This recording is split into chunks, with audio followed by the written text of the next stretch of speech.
I'm Ken Verdoyan, and welcome to the Miller campus of Salt Lake Community College for one of the most anticipated exchanges sponsored by the Utah Debate Commission during this 2016 election season.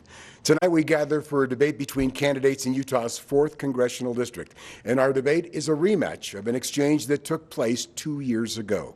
Tonight we will hear from the Republican candidate, the incumbent, Representative Mia Love, and the Democratic candidate, Doug Owens. Each candidate receives a 90-second opportunity for an opening statement, and prior to airtime, it was determined Doug Owens would have the first opportunity. Mr. Owens. Well, good evening, everybody, and I want to thank the Debate Commission for organizing this event, Ken for moderating, Congresswoman Love for being here. Thank you. I want to thank Salt Lake Community College. This is one awesome institution. They educate 60,000 young Utahns and giving them a great launch into life. I'm proud to be here. I want to tell you why I'm running. You know, my dad came from a little town in southern Utah called Panguitch. He was the youngest of 9 children born in a one-bedroom house. My grandfather had lost his farm in the Depression, so my dad grew up dirt poor. He did not have a toothbrush until he was 15. But he believed in the American dream, and so at 18, he came up to Salt Lake City, and he got a job at Kentucky Fried Chicken. And with that job, he was able to put himself through the University of Utah. I know you students here at Salt Lake Community College aren't able to do that. You're taking on heavy student loans. I am running because we need to keep college affordable and every other pathway that people follow to get into the kind of living wage jobs, the kind of jobs they can raise their family on. It's critical that we hang on to every one of those pathways. So that's college, that's job training, that's making sure everybody thrown out of work in the middle age gets an opportunity to get back into a living wage job. That's why I'm running, to fight for you, and I appreciate again the chance to be here. Thank you, Ken, for moderating. Mr. Owens. And now a 90-second opportunity for Representative Mia Love. Representative? Thank you, Ken. Thank you to all the students that are here today, and thank you to all of those that are watching from home today. I know it's easy to take in the doom and gloom of the daily news, but I want you to know that I have confidence in our nation. I have been able to work with the 4th District, and I've worked with extraordinary people. People like Gordon Ewell, who is here with me today. Gordon Ewell was severely injured in combat while serving in Iraq. Thank you, Gordy, for everything that you've done for us. We owe you a great deal of gratitude. There are a lot of people that believe that we can't solve our problems because we're too divided as a nation. And although I disagree quite often with my colleagues on the other side of the aisle, I think there's more that actually unites us than divides us. I've been able to host several of them here in our state to show them what we do as a community to elevate people who are striving for a better life. We've made so much progress that we've been able to bring people to come along with us. People like David Scott, a Democrat in the United States House, who has endorsed this campaign. That hasn't happened in heaven knows how long. It's because David Scott knows that the issues that we face aren't just left or right issues. They're American family issues. I think it's time that we elevate the conversation past the politics to the solutions that are going to help our Utah families. I hope that we can do that tonight. Thank you. The Utah Debate Commission has established a format that allows each candidate 90 seconds for an initial reply to a question. These questions were drawn from voter input to the Utah Debate Commission website. And other questions will come from our audience here, including students from Salt Lake Community College. Each candidate will also have rebuttal time to speak directly to the views of their opponent on each question. So let's begin. How can we ignore this one? The last 5 days have represented a new level of intensity in this spirited debate over the qualifications of candidates standing to serve as the next President of the United States. Throughout the nation, people are beginning political conversations with, "I could never vote for," and then they fill in that blank.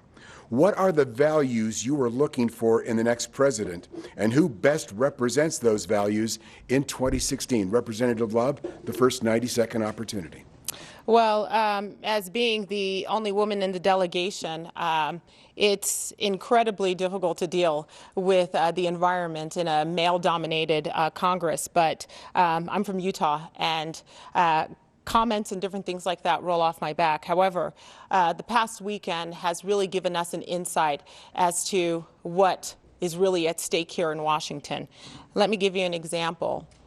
For too long, our members of Congress have given their power away. Our members of Congress have been, our people in Utah and around the nation have been looking to Washington for the answers. Now is the time that we need to look within. Now, I've stood very firm and have not endorsed Donald Trump, and I certainly have not endorsed Hillary Clinton. Now is the time for us to make sure that we have a balance of powers to the administration. Now is the time to make sure that Nancy Pelosi isn't the Speaker of the House, that we do everything we can to make sure there's a check and balance in Washington, because it's time to restore Utah's voice back in and make sure that we are concentrating on us and what we need to do to restore the people's voice back into Washington. I don't mean to be naive, but you seem to have injected none of the above as a box to check. And I want to ask you once again, does a candidate represent your values in 2016? Well, I can tell you right now, Hillary Clinton doesn't represent my values. Donald Trump doesn't represent my values. I have been looking into the other candidates, and, you know, again, I have not closed the door on the other candidates, but there's still some time left, so Very well. I'm open. You have clarified. Mr. Owens, your response. Yes, you know, I don't look for values to national politics. I look here at home, and I know that many people have struggled with this issue in the presidential. I think there's been too much focus there. I ran for Congress not to play in the presidential race, but to do what I could for Utah. You know, 6 generations of my family have called this place home, 7 if you count my kids who are here tonight. I am in this to do what I can for Utah.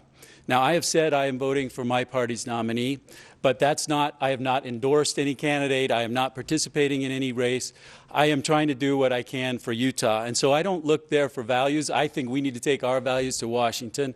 You know, I think of people like firefighters who've endorsed my candidacy. Those are guys who run to the problem. If we had more of those kind of values in Congress, if we could roll up our sleeves and get the job done, that's the kind of values we need to take there. I think of teachers who are really struggling. You know, my mother was a teacher. She put her heart and soul into her job. She used her own salary to help pay for the materials in her classroom. Those are the kind of people who are populating our school system and are educating our children. That's where I'd look for values, and those are the kinds of things I'd want to take to Washington. I think it's important that when you look at the presidential race, it's all the more important to pick the person who can go to Washington and take our values there and do what's right for us. Apparently, I missed the distribution of 10-foot poles that occurred just before part of the debate, because I've never been with 2 candidates in a debate setting where neither candidate would publicly endorse the top of their national ticket in a presidential election year. Representative Love, I'm going to come back to you one more time. What are we hearing about the American state of politics that you two feel you cannot endorse your own top of the ticket? Well, I said that I wouldn't endorse, and I am not going to vote for the 2 nominees at the top of the ticket. However, I think it's important that when we say we're actually going to vote for somebody, especially when you're a member of Congress, there are people that are looking to you, and that you become that example. And so I find it really interesting that my opponent says that he's voting for Hillary Clinton. This is a person that has lied to the American people. This is a person that took their email servers and hid them. This is a person that left soldiers in Benghazi on their own and did absolutely nothing. And so again, I'm actually sticking with my district and sticking to the issues that my district is supporting, and I'm not looking to Washington as an example. We're looking right here. Doug Owens, you get 45 seconds to respond on this topic. I've indicated how I'm going to vote. What's more important is how I'm going to vote when I get to Washington. I can work with the president of either party if they're doing what's right for our state. I can hold them accountable if no matter which party they're from, when they're not doing what's right for our state. That's why I'm in this race. It has nothing to do with national party politics. I think people back in Washington are entirely too stuck on party labels, on the kind of nonsense, the race to the bottom that we've seen in the presidential. I was talking to one guy over the weekend who said it was like a nightmare he couldn't wake up from. But I think it's all the more important that you get focused on this race and what either of us can do for Utah.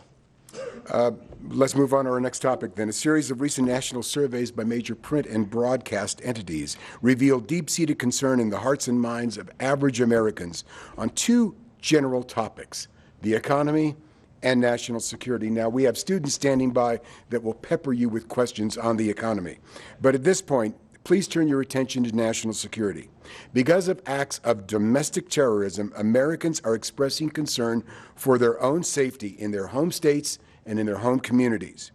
Short of declaring a police state, how do we fight terrorism on our own shores without trampling the principles of justice? And Mr. Owens, you have the first 90-second opportunity. Thank you. You know, the highest priority for me is keeping Americans safe at home. That is absolute top priority.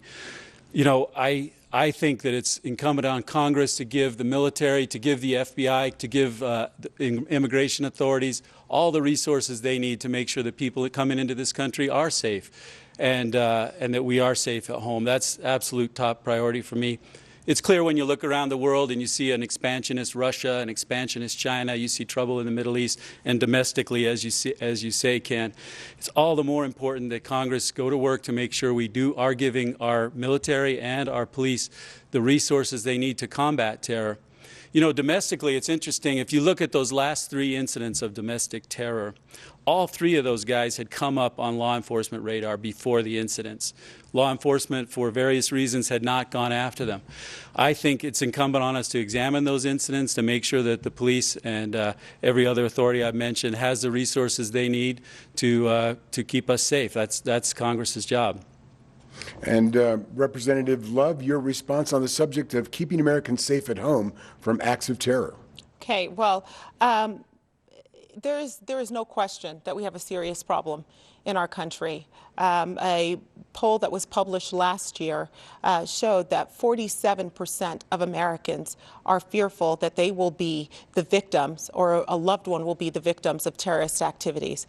For years, the administration has been gutting our military. Now, I believe that the world will see peace when we are a beacon of strength. And when you're gutting the military, as the administration has for the past 7 years, it makes it very difficult for the United States to be a beacon of strength. We have to make sure that we are providing the resources for our military. When it comes to boots on the ground, there are certain values and certain things that have to happen before I will agree to put boots on the ground. First of all, this can't be a decision by unilaterally by a president. Congress has to be involved. 2, we have to make sure that we have a clear mission as to what we're going to do and how these people are going to be able to come out. 3, we have to make sure that there's a threat to American lives, not just American interests. And 4, we have to have a way out. And if I would add another one, it would be to make sure that our men and women in uniform have all the tools that they need in order to combat, in order to reach their missions. And so those are the things I would do before I would be able to have boots on the ground. Rebuttal time. I'm not going to ask you to quibble with each other because you made very broad statements of general support, but let me ask you specifically, why are you the best person to represent the 4th District when it comes to making this nation safer from acts of terror on our home shore? Doug Owens, Ken, I can tell you what my approach will be. Every time I think about a decision, those are the most weighty, the most serious decisions about whether to apply American force in some situation. I will never lose sight of the fact that those are our sons and daughters. I never use the expression boots on the ground. Those are your brothers and sisters, your friends and your children who are going into harm's way. I've been here to the Veterans Center at Salt Lake Community College, and I've seen that assistance that's necessary to make sure our vets are taken care of when they come home. I'm the best person because I'm going to make sure to weight those decisions as the most important, never losing sight of the fact that these are our people, our sons and daughters. Representative Love. Well, I can tell you I have made sure in the House that I support every pro-vet bill that comes. Not only are we supposed to keep the promises that we made to our veterans when they come home, we're supposed to keep the promises that we've made to their families when they do not. I have voted to increase funding for our military to make sure that our men and women in uniform have the tools they need. I have voted every time against the president when he wanted to gut our military. There isn't a vet out there in Utah that understands the work that we've done, that knows, that doesn't understand that we have been pro-vet and pro-military. Thank you both. I promised that we would have student representation, that we would be turning our attention to the economy through those students with very personal reactions. Let's go now into our audience here at Salt Lake Community College and turn to student Gabe Moreno. Gabe, your question. Good evening. So my question is, nearly 12% of Utahns live in poverty. What measures do you support to reduce income inequality and food insecurity, such as increasing the federal minimum wage, expanding child nutrition programs, and boosting SNAP benefits? Representative Love, you have the first 90-second opportunity. Well, this is an area where we have worked across the aisle. I am the only Republican member in the Congressional Black Caucus, and I've been able to host members on the other side of the aisle here. So we could talk about what we've done here in Utah to elevate those who are striving for a better life, to lift poverty. Now, we have to understand that the way that Washington does it has actually hurt the most vulnerable among us. There's a difference between intergenerational poverty and situational poverty, and sometimes the solution for one actually perpetuates the other. It's important for us to make sure in Washington we give our local agencies the tools that they need in order to take care of poverty, because they are the ones that are dealing with the issues over and over again, and they know these individuals personally. And so there are a lot of people that we've worked here in the state making sure that we give them the tools. In terms of minimum wage and what the Department of Labor has been doing in terms of the overtime rule, the knee-jerk reaction for regulators is to create more regulation, and they end up hurting those that they vowed to protect. In other words, when you raise the minimum wage and you artificially raise that wage, it's very difficult for an employer who says, I have a set amount of money. What am I going to do with that? And often someone gets fired. Often people end up losing their jobs. We should be doing what we do in this state, making sure that we're creating jobs, making sure we're innovative, bring down the unemployment rate so that we can naturally bring up the minimum wage. Mr. Owens, your 90-second opportunity to address several key issues associated with the economy. Gabe, I appreciate your question. Let me tell you, this is why I am running. I have looked around and seen way too many families, sometimes the parents working 2, 3, 4 jobs between them just to keep the lights on, just to keep food on the table. And that's for those people that I am running for office. You know, the jobs that were lost in the recession paid on average 22% more than the jobs that have been created since the recession. What that tells you is Americans are working harder than ever, more hours, more jobs, and they're not doing as well. This is why I am running for Congress. This is the biggest reason, because I want to make sure families have the opportunity to make the right choices for them. You know, I've got a job plan that I have introduced that I hope to get the chance to work on in Congress. It's working on education, it's deregulation, it's making sure that we've got a lower corporate tax rate. No one should ever have an incentive to ship jobs overseas. It's rebuilding infrastructure. There is so much that Congress can do on this issue. This is really why I'm running. And I think you got to figure out which of us can most effectively work across the party line. I think that's the defining issue of our time. Are we going to get hung up on these national issues over and over, or can we roll up our sleeves and go to work? And, you know, I've got an opponent, Congresswoman Love, who has voted 98% of the time with her party. I will tell you that no party is right 98% of the time. We do need to roll up our sleeves, work across the aisle, and solve some of these problems. I'm really proud of my jobs plan. I hope you give me the chance to put it into effect. In rebuttal, and I want to thank Gabe for his question. In rebuttal time, I want you each to specifically respond to a question. One of Gabe's concerns was your position on raising the federal minimum wage. And you both talked about it in principle. Let me put before you the direct question.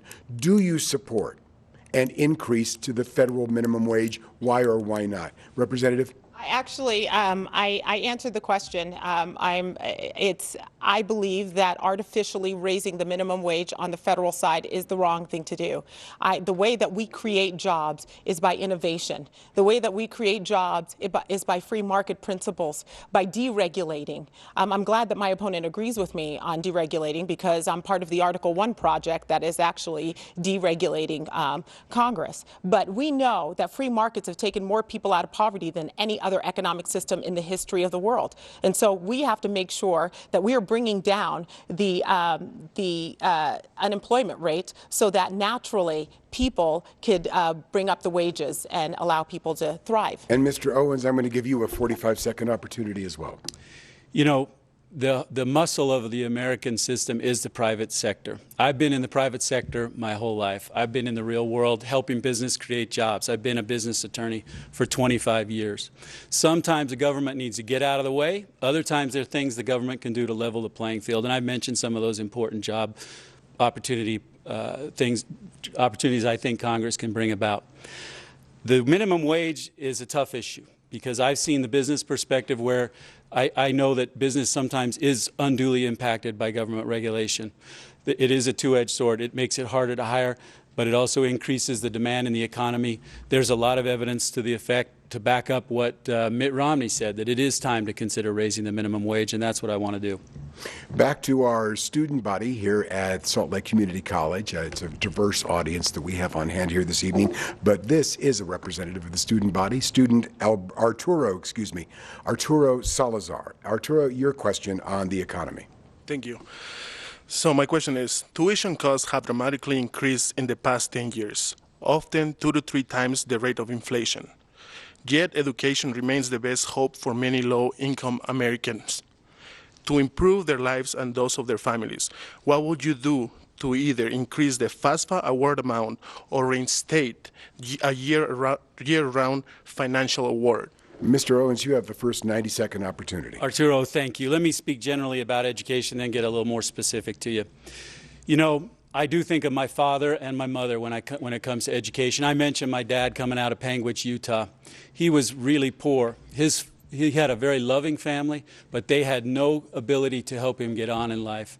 It was the teachers in Panguitch, Utah, who saw in that kid something special and invested in him and helped him get on his way in life. So I strongly believe in public education, in education as the pathway, the #1 pathway to help people. And this is something the parties ought to be able to work together. Let's invest in our people.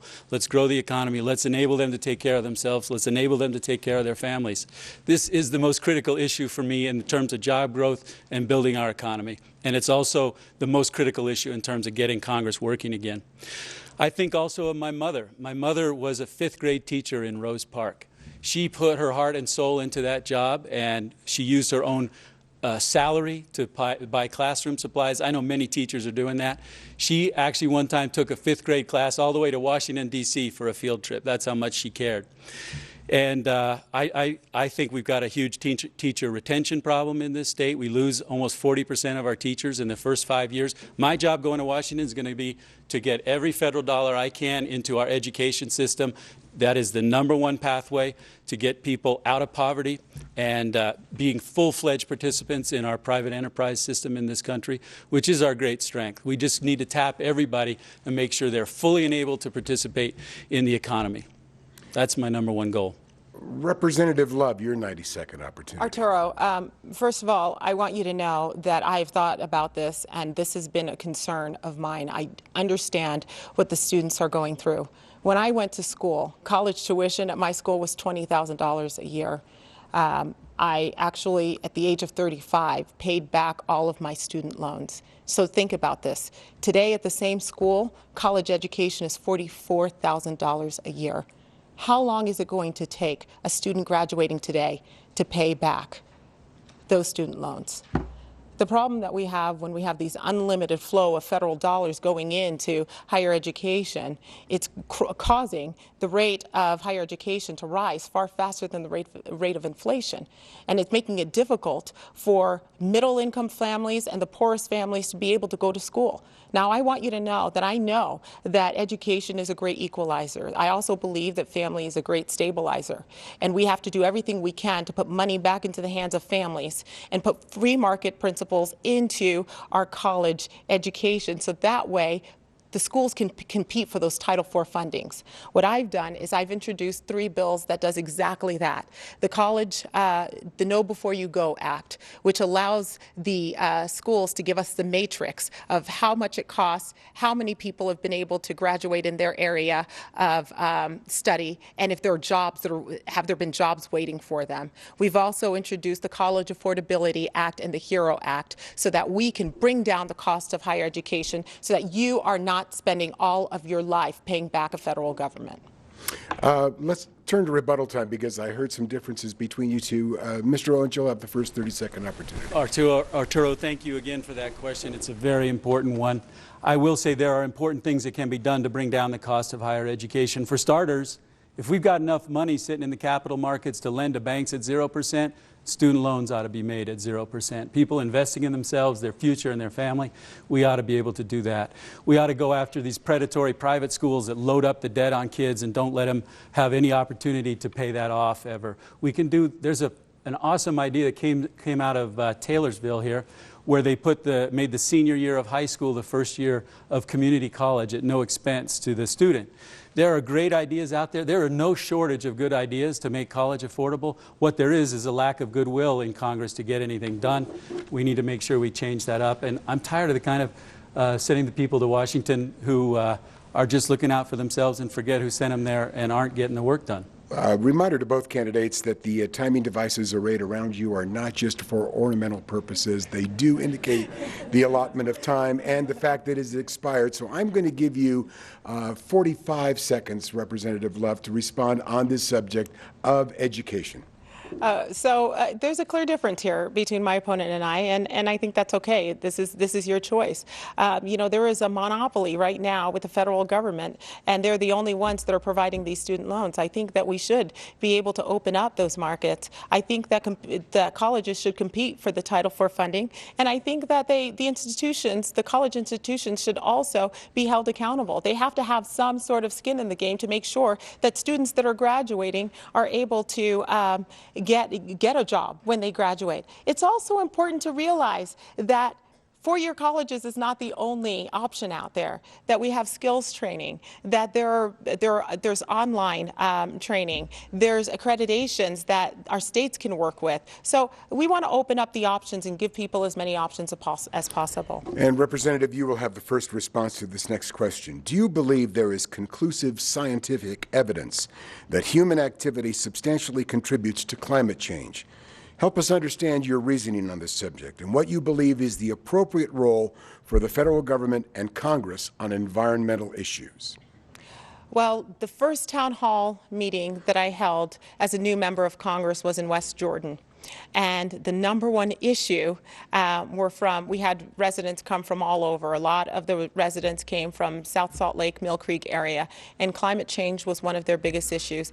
So much so that we decided that we were going to do a town hall based on that issue alone. We got a lot of our local groups involved. And what we did, instead of bantering back and forth, we focused on solutions. We had 4 guests that were there that talked about innovative technology so that we could make sure that we're taking vehicles off the road that are emitting pollutants. We talked about educating on the climate. You know, I'll tell you right now that a lot of my colleagues on my side of the aisle refuse to recognize that there may be a problem. And so anytime you look at Salt Lake, certain times of the year, you can tell that there's a problem with air quality. And I think that we need to focus on the solutions. Now, I don't think that we should do it at the expense of coal, at the expense of some of our other energy producers. I think this is a false choice when you say you have to have one or the other. I think that the solutions can be found right here in the 4th District. I think that we can get all of the players involved and find a solution. I think it's important for us to be good stewards of the land that we live on. That's why Clear Path has endorsed me. I support clean energy. I support all of the above. And I think that we need to do everything we can to make sure that we are getting people involved and really talking about these issues. Mr. Owens, your 90-second opportunity. Ken, I first want to say I appreciate your warning about those red, yellow, and green lights. And it reminds me of driving with my kids. I tell them that red light is not just a polite warning. So I appreciate that. I will try to be more observant. So, climate change. Yeah, there is evidence that climate is changing. There is strong evidence that humans are contributing to it. The tougher issue is, what are we going to do about it? And I look around the world and I see a need to make sure that whatever is done, it's done on an international basis. I have no desire, and I would fight any effort just to handicap our economy to curb CO2 emissions when China or some other country is growing at such a rapid rate that they're going to erase those gains immediately. So I think it's got to be done on an international basis. It's got to be done cooperatively in that sense. So it's a tough issue. Now, we've talked about jobs, and my number one issue in running is wanting to make sure that families don't have to have 3 and 4 jobs between the parents just to keep the lights on. I see a great opportunity here to mash up our 2 problems. We got a climate change issue and we got a job issue. We can put those together and make an opportunity here to invest in a clean energy system that we can export all over the world. So let's use our resources as a people to invest in education and in industry that's developing clean energy technologies, and then we can go export that and create good jobs at home. We need to lead on this issue, and there's multiple reasons to do it. And sometimes if you put together your 2 problems, you can see opportunity. We are passing the midpoint of our time tonight, and I want to welcome you once again to this live debate between candidates in Utah's 4th Congressional District. We're on the Miller campus of Salt Lake Community College, and we thank the college and the student body for extending a warm welcome and joining us here tonight. This is the 2nd election cycle served by the Utah Debate Commission, and that's a landmark effort in voter information, with media joining together with the citizen-based initiative to provide debate coverage for Utah's federal and statewide offices. Tonight's questions are drawn from those submitted to the Utah Debate Commission at their website, all one word, utahdebateCommission.org. We encourage you to visit the site to learn more about the commission and to view previous debates presented in this unique collaboration. We also invite your comments and feedback on the election year efforts of the commission. Do it all through the website, utahdebateCommission.org. Now back to our exchange with a question from another student, Sydney Cahoon. Sydney. According to a 2016 report by the Joint Economic Committee of the U.S. Congress, the United States is not projected to close the gender pay gap for another 43 years. I'll be 63 by then. And how will you work to close that gap sooner? Sydney, I'm going to direct your question for initial response to Doug Owens and ask you to be gentle with people in their 60s. Mr. Owens, you have the first 90-second opportunity. You know, I was blessed with a very strong mother.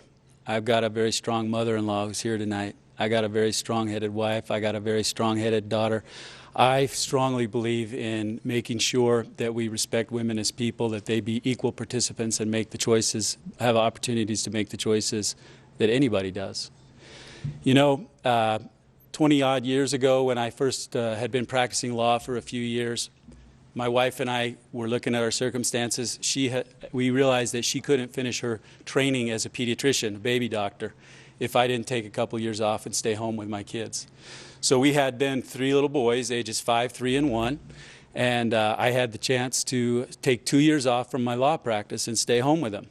It was a life-altering experience, and it changed my world and the way I look at it. I've told you about these parents that I see working 3 and 4 jobs between them, not saving for their own retirement, not saving for their kids' education. This is why I'm running. This is what I want to go to work on. I have put 2 years of my life behind the idea that I strongly feel that women ought to have every opportunity they want to go seek. And I will work to close that pay gap, and I'll work on any other issue that's going to help advance the cause. Representative Love, your 90-second opportunity on narrowing that gender pay gap. Okay, narrowing the gender pay gap. Okay, so Sydney, thank you for that question. Again, it's incredibly, I have an insight in this because I am a female in a very male-dominated area. And, you know, there are times where it's important for us to know that we have a voice out there. We should be out there. Women, I believe, are a big part of running the economy. Even though I'm a member of Congress, I am a mother. I'm a Utahn. And my first job is to make sure that I am providing for my children and that I'm teaching them not to be victims, but to make sure that they're getting the skills and the education that they need. Now, there's quite a few different ideas when people are taking in and trying to figure out what the wage gap is. There are some women that choose to stay home, and that is their choice. But if a woman chooses to go out into the workforce, she should be paid the same amount of money as a male gets paid for the same amount of work. I think that there should be opportunities for women to be able to become managers, to become CEOs, to be able to provide some great innovative product that maybe we haven't seen before. Those are the great opportunities. The CTE caucus, which is the Career Technical Education Caucus, and have promoted STEM education for our young women, because my daughter wants to be a rocket scientist, and me, as a congresswoman, it's my job to provide her all of the opportunities to do just that. So in follow-up to each of you, do we leave it to the good graces of market forces that will eventually close this gap most efficiently and effectively in the private sector, or is there a role for a strict mandate from the federal government ensuring that there is no pay gap between genders? Mr. Owens, your first 30-second No, opportunity. the law should require, and it does require, that there be equal pay for equal work, and I think that ought to get enforced. And I have tried to say I believe in that, and I have tried to say that I have put my money where my mouth is in terms of trying to support my own wife and my family issues. So I hope people will see in me somebody who's personally invested in that issue. Representative Love, do we need further regulation, or is it something that's going to be addressed through the market? Well, I didn't hear any answers to that from my opponent, so it's hard for me to understand where he stands, but I can tell you where I stand on the issue. Whenever government gets too involved in one issue, the same thing always happens. Quality goes down, prices go up. They end up hurting those that they vowed to protect. Again, I think that the issues that we need to face is creating more, allowing for people to be innovative, create more jobs, create more opportunities for our young women to be able to get an education in all areas of technology so that they can compete in this world. I mentioned national surveys of voter concerns earlier. One recurring theme in these surveys is a strong, widespread distrust of the federal government in general and the Congress of the United States specifically. Our federal government is viewed as being tied into knots with partisan intransigence. It's being valued more important to stay loyal to party rather than to engage in shared problem solving. I'll assume you will not self-identify as being part of the problem. So please help me understand how you view yourself as an antidote to this toxic situation. Representative Love, first 90-second opportunity. Well, I mentioned in my opening argument that it's important for us to bring people to come along with us. When I ran for this office, I promised that I would bring people to come along with us. David Scott, a Democrat in the United States House of Representatives, has endorsed our campaign. We have been able to go, and heaven knows how long that's been, but we've reached across party lines and we said, forget what the party says, let's work on these issues. And we've been able to do that. In terms of more important to stay loyal to a party, I believe that I've been pretty independent in making sure I stuck with my district, especially when I didn't just go along with my party nominee just to get along. It's important for us to make sure that we're doing absolutely everything we can to bring people to come along with us. I get to talk about Utah and Utah values every day in Washington. I get to go there and tell them what we are doing great in this state in the hopes that we can get people that really care about their communities to come along, and we've been able to do that. I know that there was another question in there. I want to make sure that I got the other part of it. You have discussed the element of party loyalty Right. rather than shared problem solving. I think you've addressed the question. I'll reserve that time should you choose to expand it. Mr. Owens, your opportunity to respond for 90 seconds on the theme of toxic partisanship blocking shared problem solving. I think this is the defining problem of our time.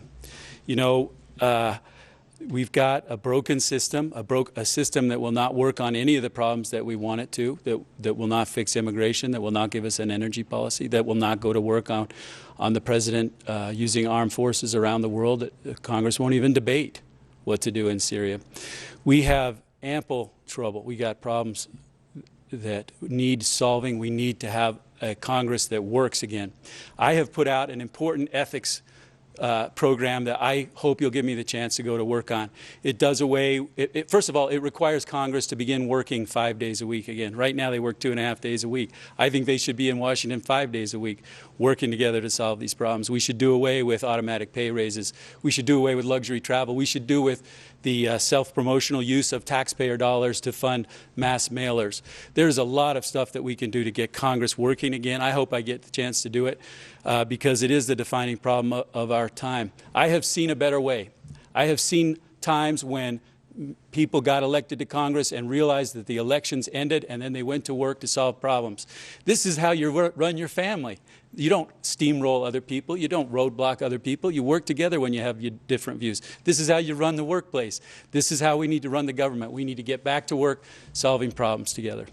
And Representative Love, returning to you for an opportunity, do you want to extend your comments? Absolutely. Absolutely. There are a couple of things that I really want to talk about because they've been brought up, so it's important for me to bring this up.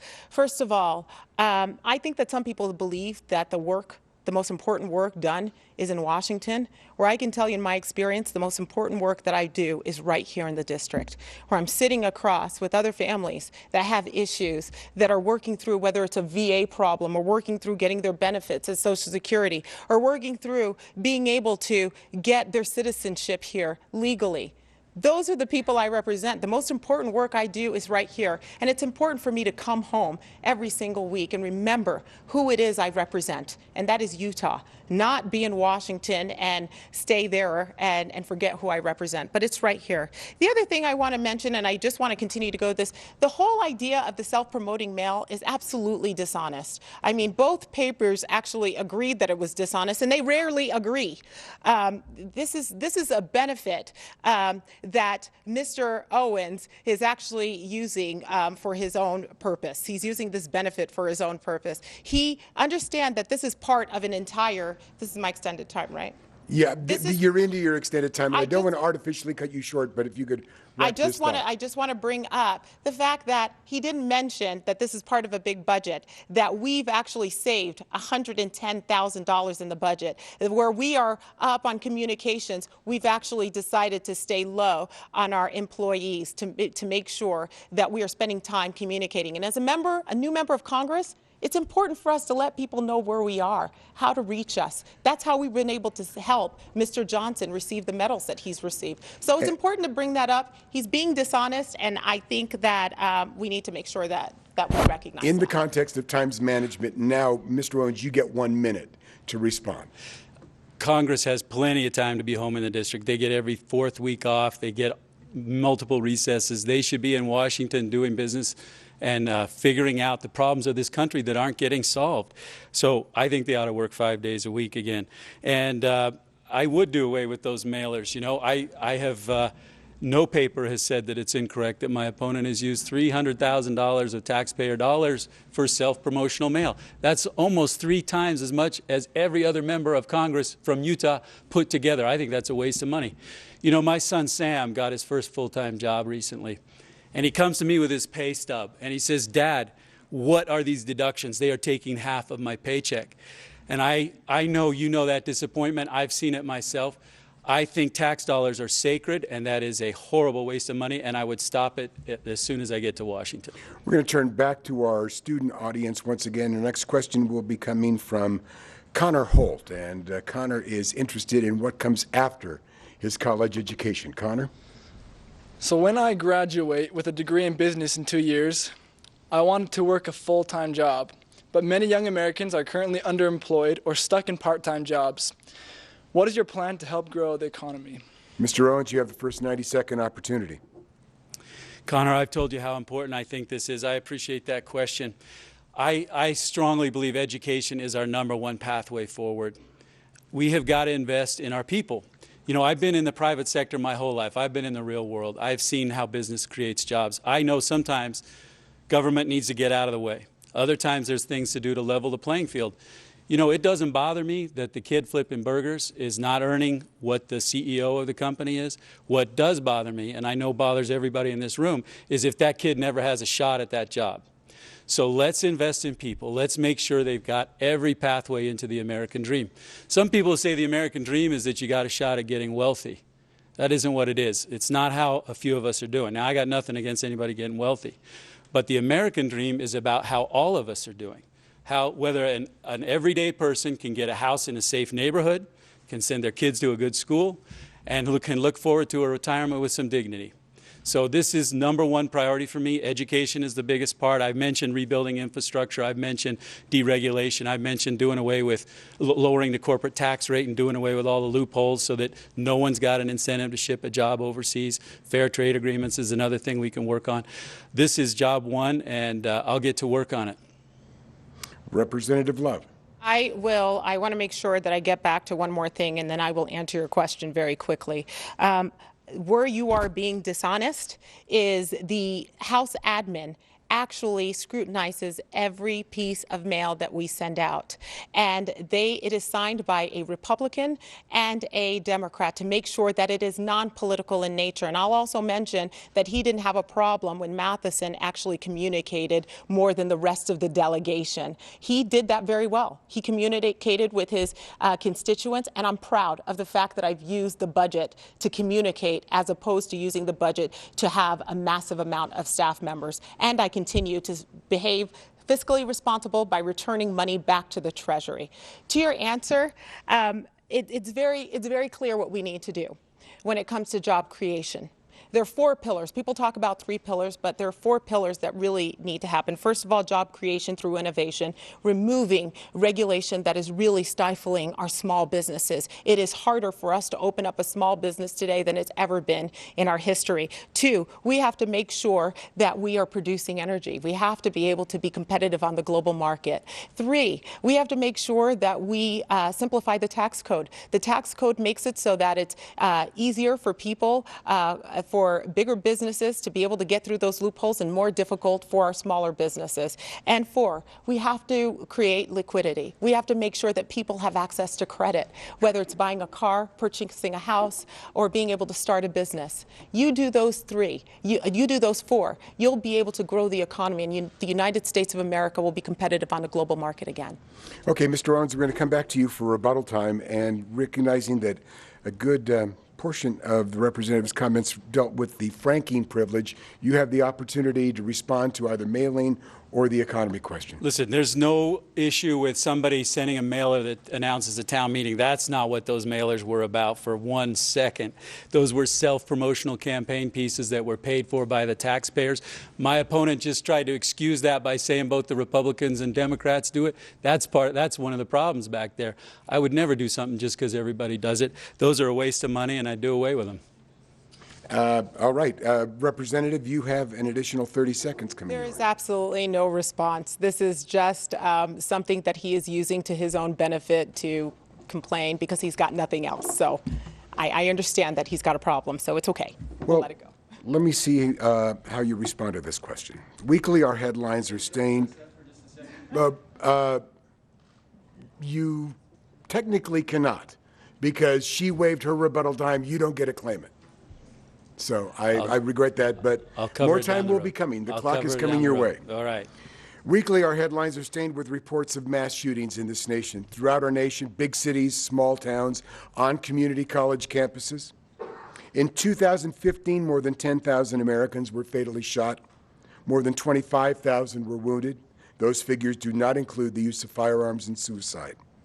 Apart from going on social media and praying for the victims and their families, what is the role of Congress in addressing this issue?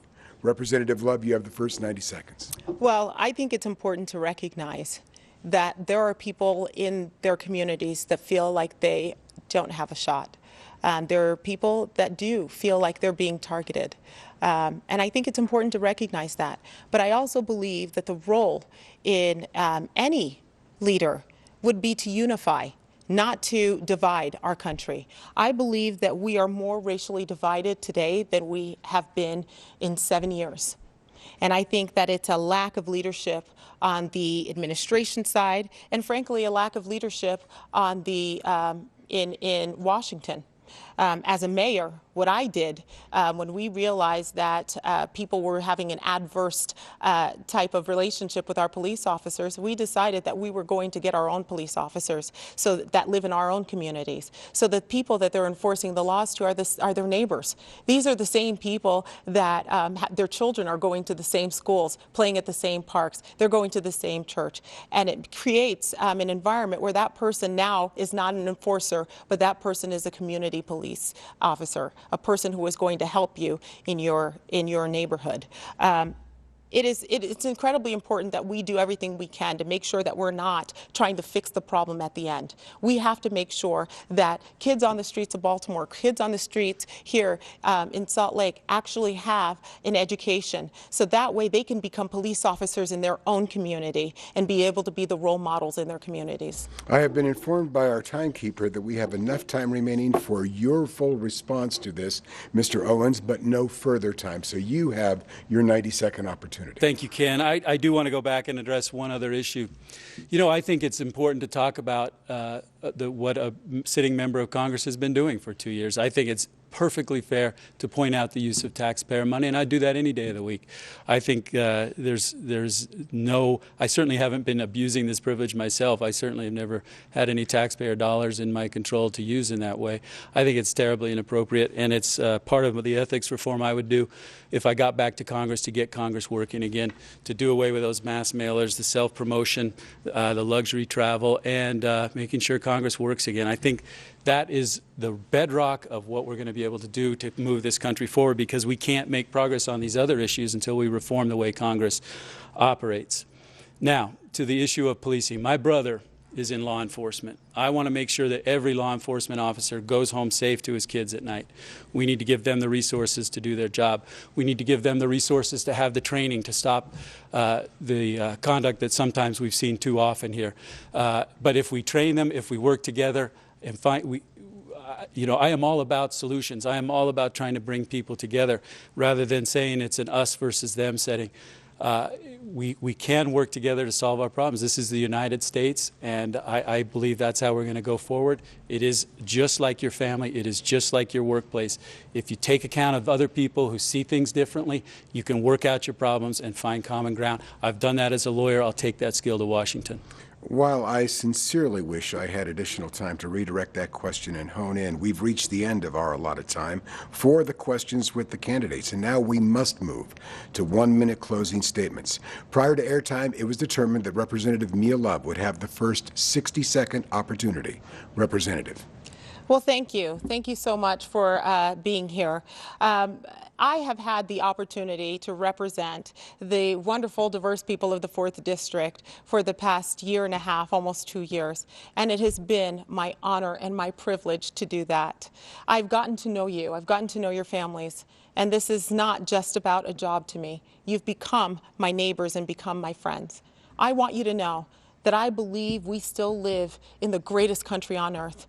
It's certainly worth fighting for, and it's certainly worth saving. And we should never let anyone tell us any different. You know, we are going to be able to have an opportunity here, an opportunity to make sure that Nancy Pelosi does not become the Speaker of the House, an opportunity to hold on to a Republican Congress so that we can be a check and balance to whoever is the president, an opportunity to look within instead of looking without. And I think it's important for us to be able to vote. I need all of you to be able to get out and vote. I ask for your vote. Please join me in making sure that we provide this country with great opportunities. And our final 1-minute opportunity afforded to Doug Owens. Mr. Yes, thank you all for coming tonight. I want to give a special thanks to my family, most of the members of which are here tonight. They have sacrificed a lot to make this run possible. I appreciate that. I want to thank the voters of the 4th Congressional District. I've been out and about meeting you. I've heard your dreams and aspirations. I know you've seen better times, and I want to say they're coming back. You know, every time I've gone into a voting booth, I have gotten tears in my eyes. They have welled up in my eyes every single time, because I think about all the people in the history of the world who've lived without that right. That is such a basic right. I think about all the people who've shed their blood to bring us that right. I hope you'll all vote. You're all going to get ballots in the mail in Salt Lake County. I hope you'll watch your mailboxes this week and get those ballots back and remember those people who haven't had that right. Thank you all very much. My thanks this evening to Republican Representative Mia Love and Democratic candidate Doug Owens for their time, and special appreciation to the administration, the faculty, and the students of Salt Lake Community College for their support in the execution of this exchange, and also to the Utah Debate Commission, its co-chairs Scott Howell and Thomas Wright, and Executive Director Nina Sliding for their efforts to ensure public debate in this pivotal election cycle. They are prominent in a long list of people behind the scenes who have labored to bring to life the concept of commonly carried public debates to inform the voting process. Now, whether you intend to vote by mail or in person, the Utah Debate Commission reminds you Election Day is Tuesday, November 8th. If you have questions, please contact your county clerk's office. In Salt Lake City, I'm Ken Verdoya. Good evening.